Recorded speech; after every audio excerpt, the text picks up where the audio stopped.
You opened the kitchen and suddenly smelled biryani. Just look at this beauty. Spicy, colorful, and served hot on the plate like the main character of the house. Now let me show you the drama behind this biryani.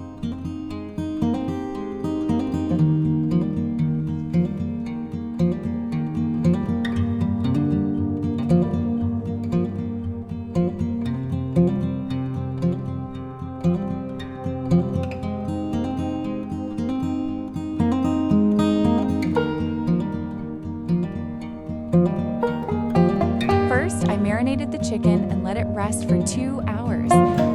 Because even chicken deserves a spa day.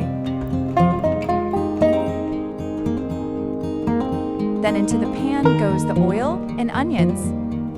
We fry them until they turn golden brown, not burnt, not pale, just biryani brown. Meanwhile, tomatoes, ginger, and spices go into the grinder to become the powerful masala squad, into the fried onions, and cook it.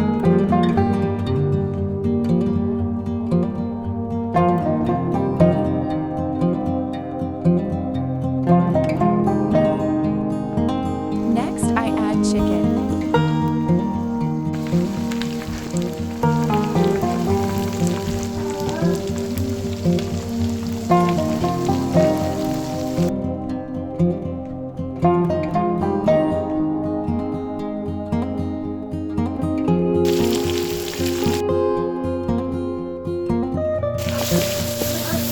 Until the kitchen starts smelling illegal.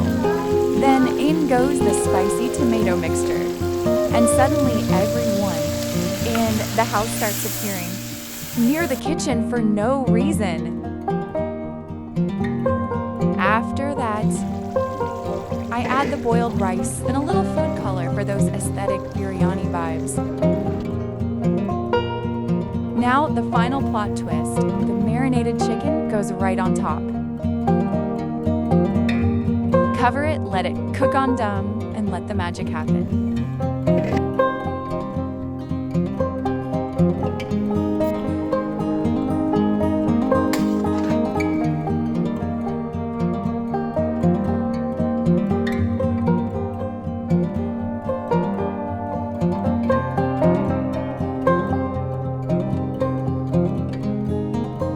And boom, homemade biryani is ready.